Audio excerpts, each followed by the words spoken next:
You're watching Nightline. I'm Anita. News making the headlines. Finance Ministry to work with women NGOs to prepare gender-responsive budget for B40. And more teachers to be recruited in one-off intake exercise next year.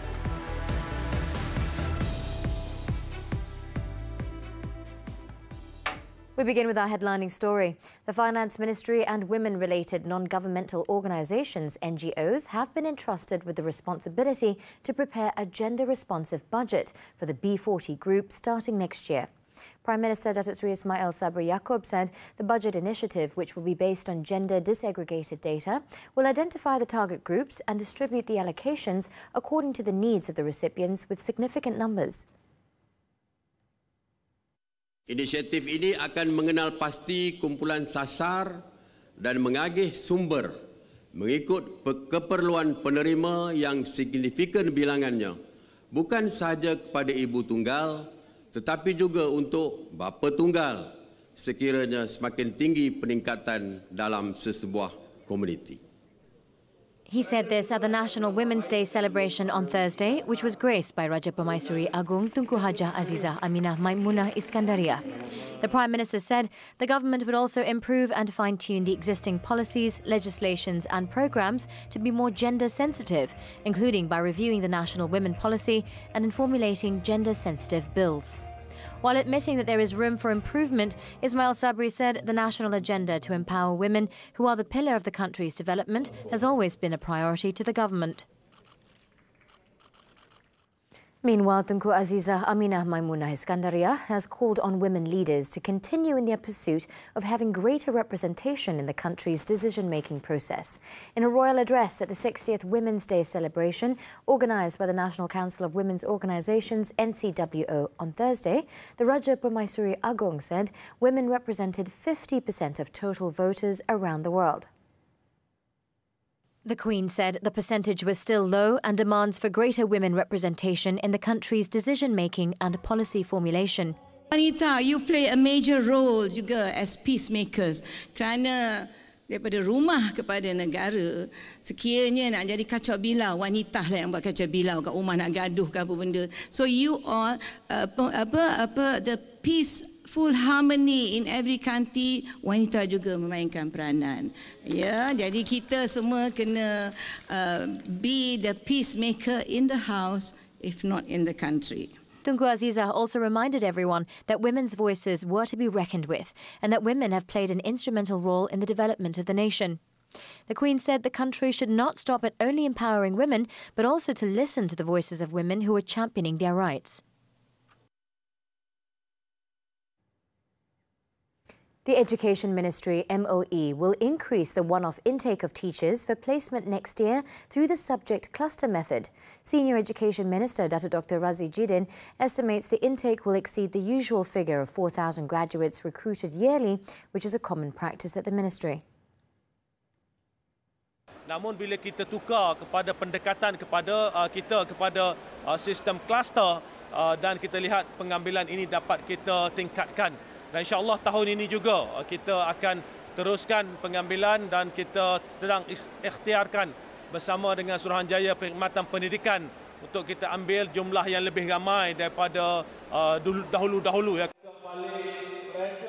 He said this after a discourse program with the Orang Asli community in Sungai Siput, Perak on Thursday. It was reported that 18,702 grade DG41 education service officers have been recruited on a one-off basis in a special recruitment drive to fill teaching vacancies in MOE schools under the SPP. Dr. Razzie also said the subject cluster method has also helped to address problems such as backlogs and mismatches in the recruitment of teachers.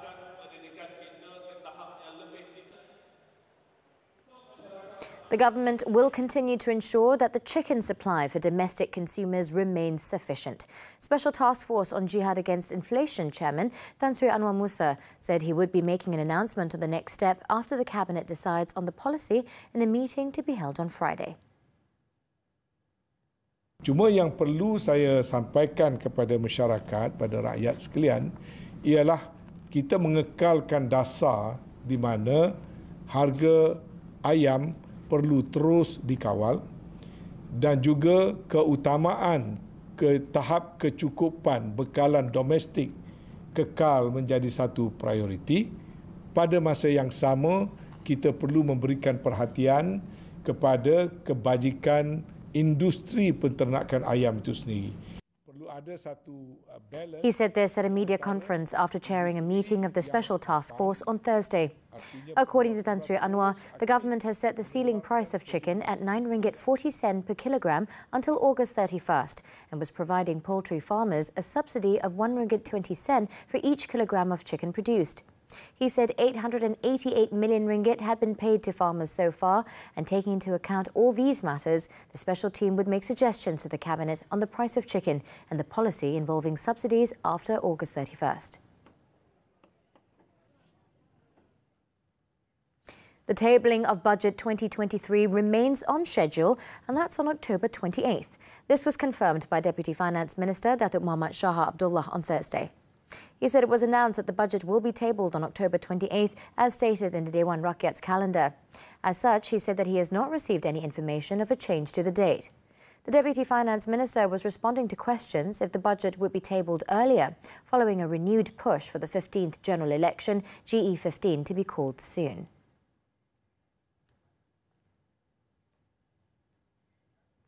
A witness told the Kuala Lumpur High Court on Thursday that the former One Malaysia Development Berhad 1MDB Chief Executive Officer had never entertained the requests from officials from the Ministry of Finance Incorporated, MOF Inc., to get the documents related to the joint venture deal between 1MDB and Petro Saudi International Limited, PSI. In fact, Datuk Siti Zawiyah Muhammad Desa, who is former Finance Ministry Deputy Secretary General, said Datuk Syahrul Azwar Ibrahim Halmi had treated them with disrespect. The 26th prosecution witness said she had even complained about the matter to the then Second Finance Minister, Datuk Sri Ahmad Husni Hanazlah, and the then Treasury Secretary General, Tan Sri Dr. Wan Abdul Aziz Wan Abdullah, but no action was taken. She said this during the cross-examination by lawyer Tan Sri Muhammad Shafi Abdullah, who was representing Datuk Sri Muhammad Najib Tun Razak in the latter's corruption trial involving 2.3 billion ringgit of 1MDB funds. While she agreed to Tan Sri Shafi's suggestion that Datuk Syahrul Azwar should have entertained the requests, the witness disagreed that he was rude. The trial was adjourned early after Deputy Public Prosecutor Datuk Sri Gopal Sri Ram told the court he was having gastric pain. Datuk Sri Najib is facing 4 charges of using his position to obtain bribes totalling 2.3 billion ringgit from 1MDB funds and 21 charges of money laundering involving the same amount. The trial before Justice Datuk Colin Lawrence Sakira continues on September 5th. Datuk Sri Najib, who is now serving his 12-year jail term in the SRC International Sdn Bhd case, was seen leaving the Kuala Lumpur court complex at 4:20 p.m. in a sports utility vehicle, SUV, escorted by several police cars. On Friday, he will be taken to the court again for the trial of his 1MDB audit report tampering case with former 1MDB Chief Executive Officer Arul Kanda Kandasamy before Judge Muhammad Zaini Mazlan. Meanwhile, Datin Sri Rosmah Mansor, who was at the courthouse on Thursday, was approached by the media to ask how the former Prime Minister is doing. This came shortly after Datuk Sri Najib's lead counsel for his 1MDB case, Tan Sri Shafi Abdullah, refused to entertain questions on how his client was doing in prison and told the media to find out themselves. Datuk Sri Najib macam mana? Alhamdulillah dia sihat. Datuk Sri ada pesanan kepada penyokong. Nak buat apa? Terima kasih banyak kerana datang di sokongan. Terima kasih.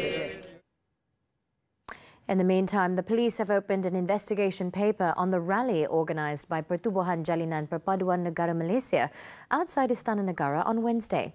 Brickfields District Police Chief ACP Amihizam Abdul Shukur on Thursday urged the organisers of the rally to come forward to give their statements to the police. He said the police had not received any application from the organisers to hold the gathering, which was participated by about 300 people dressed in black. Supporters of Datuk Sri Najib rallied outside the National Palace to seek a royal pardon for him after the Apex Court upheld the 12 years jail sentence and 210 million ringgit fine on the former Prime Minister for misappropriating 42 million ringgit of SRC International Sdn Bhd funds. Malaysia's biggest media conglomerate, Media Prima Berhad, MPB, on Thursday announced the appointment of Datuk Michael Chan as the Deputy Group Managing Director, effective September 1st, 2022. MPB in a statement said the move was in furtherance of the group's intentions to further align the company's businesses, integrate and innovate MPB's media offerings to clients across all platforms. It added that Michael's appointment will further bolster the group against headwinds and ensure the sustainability of MPB's financial performance amidst this challenging operating landscape. Datuk Michael joined Media Prima in November 2019 as Group Director of Commercial and was appointed as CEO of Media Prima Omnia in January 2020. Project delays, shortage of skilled workers, and less access to building products and materials. How do property developers manage these situations effectively? Intensified global supply chain disruptions. Will input costs remain elevated? Money Matters speaks with Bandarim Bayu Sendirian Berhad this Saturday at 5 p.m. on TV3.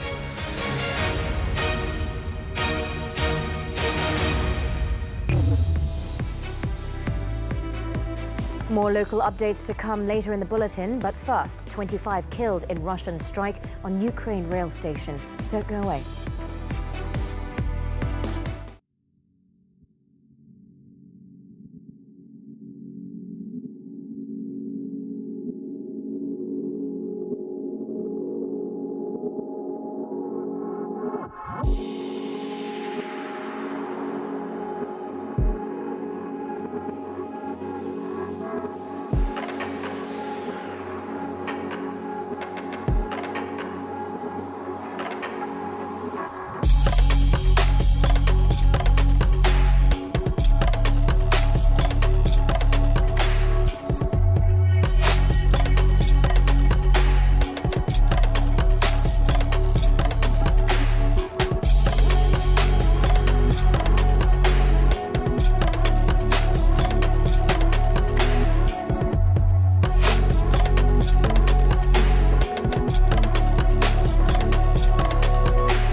With news on the foreign front. A Russian rocket strike on a Ukrainian train station has killed 25 people as Kiev marked the anniversary of its independence from Moscow-dominated Soviet rule.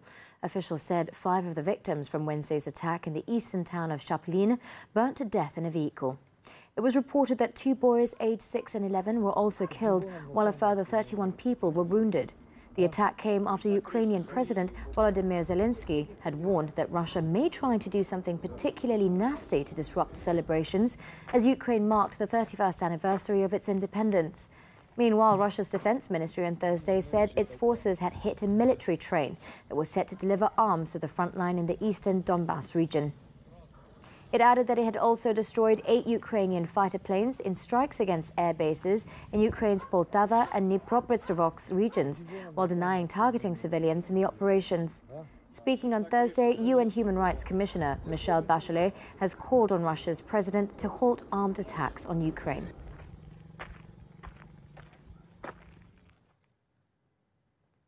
The head of Japan's National Police Agency announced his resignation on Thursday after an investigation confirmed shortcomings in the security plans for assassinated former Prime Minister Shinzo Abe.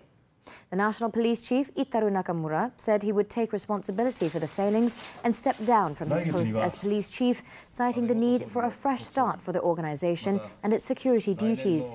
He noted that there were shortcomings in the security plans and the risk assessments on which they were based, and direction from the field commander was insufficient.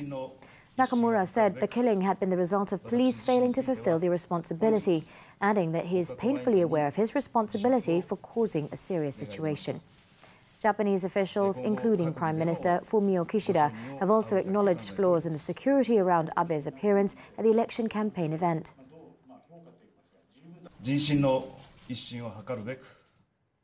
South Korea has once again shattered its own record for the world's lowest fertility rate as it faces the prospect of its population of 51 million people more than halving by the end of this century. The Statistics Office on Wednesday said that based on 2021 data, Korean women were estimated to have an average of just 0.81 children over their lifetimes, down from 0.84 a year earlier.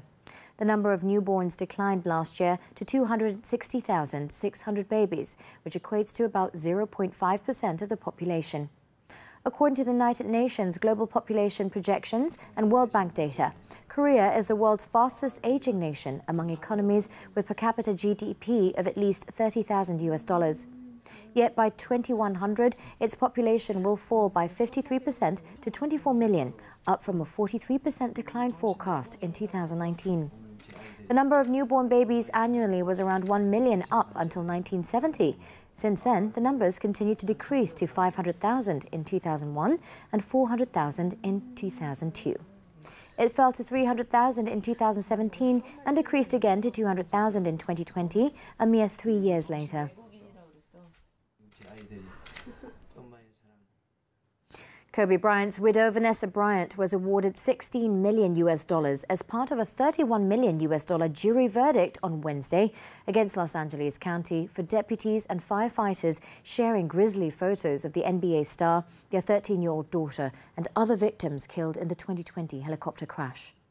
The 9 jurors unanimously agreed with Bryant and her attorneys that the photos invaded her privacy and caused her emotional distress. The jury deliberated for 4.5 hours before reaching the verdict on Kobe Bryant Day, which is celebrated in Los Angeles on August 24th because it represents his jersey numbers 8 and 24, which is also the day after his birthday in which the NBA player would have turned 44. After the verdict, Vanessa Bryant posted a photo on Instagram of herself with her husband and daughter, celebrating the justice for Kobe and Gigi. An attorney for the county declined comment on the verdict outside the courtroom. The pictures were shared mostly between employees of the LA County Sheriffs, the fire department, and as well as their respective spouses.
Back with sports news now. Badminton, the 2022 World Championships.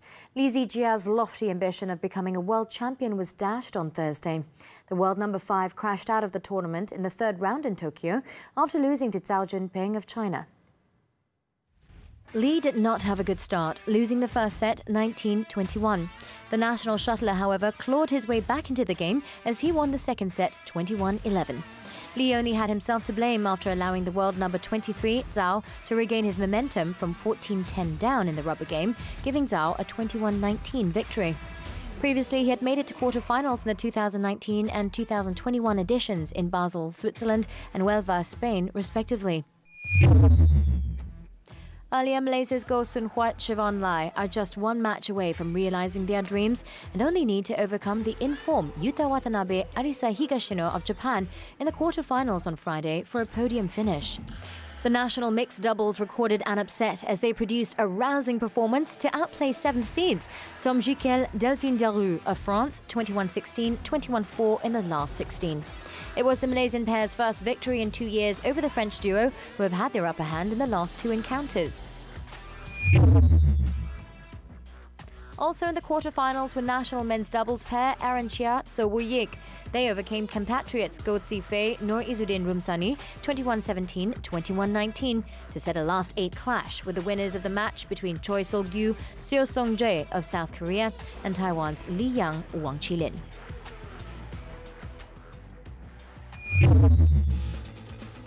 In another match, Zhou Tianchen advanced to the quarterfinals after outplaying Lee Chuk-yu of Hong Kong on Thursday. The 4th seed took an hour and 11 minutes to edge out Lee in 3 games, 21-16, 17-21, 21-18. Joining him is Victor Axelsen. The top seed stood up to the tough challenge from Sittikon Tamasin of Thailand, winning the match in straights, 21-19, 21-16, which lasted 49 minutes.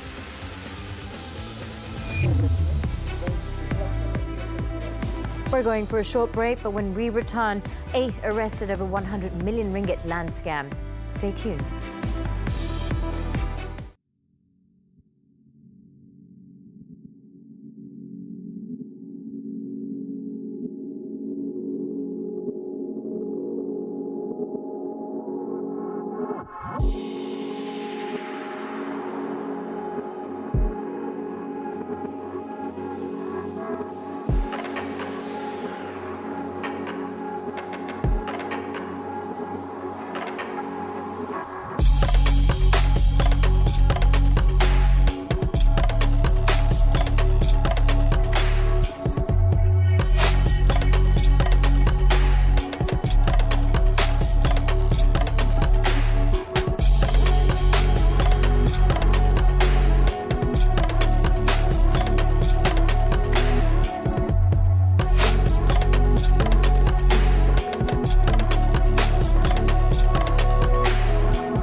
Thanks for staying tuned.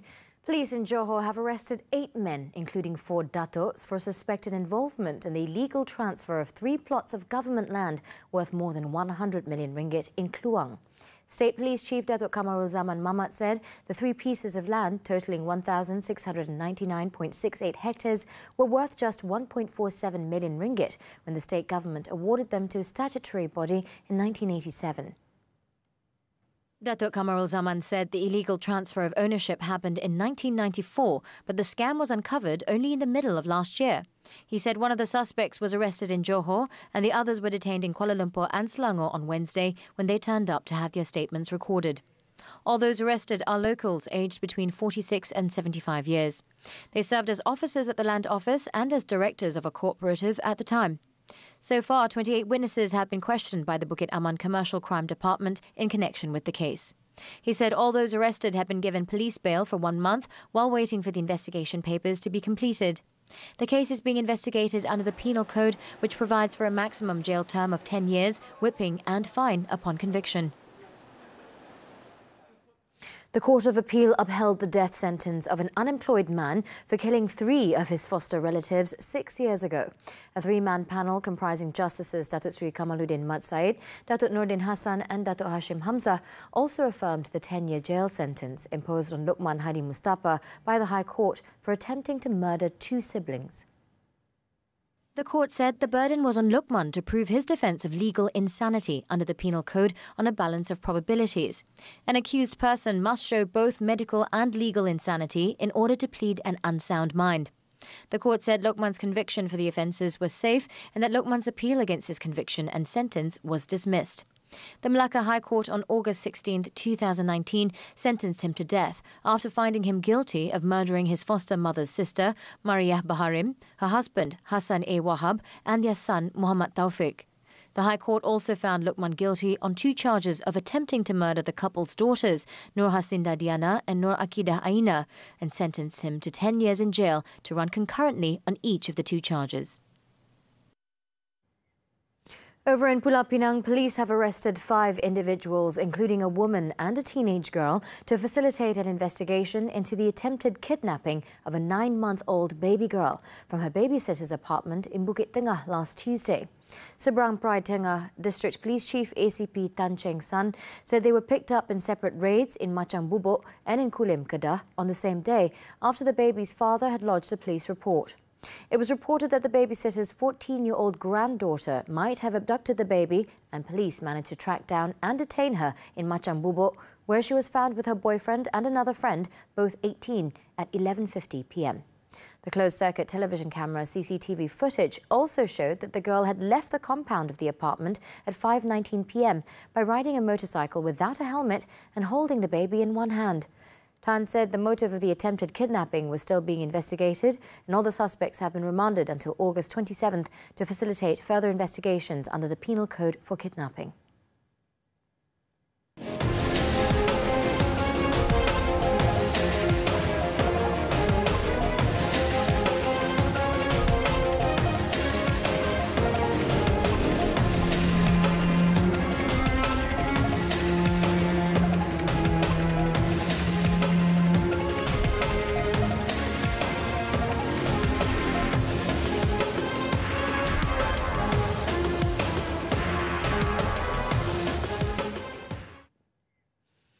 Now, 15,000 visitors from 100 countries flocked to the Istanbul ready-to-wear and fashion fair, which was organised to contribute to the export target of $23 billion. There are customers from Russia, England, Europe, the USA, the Middle East and Gulf countries among the visitors, of which nearly 3,000 are qualified buyers.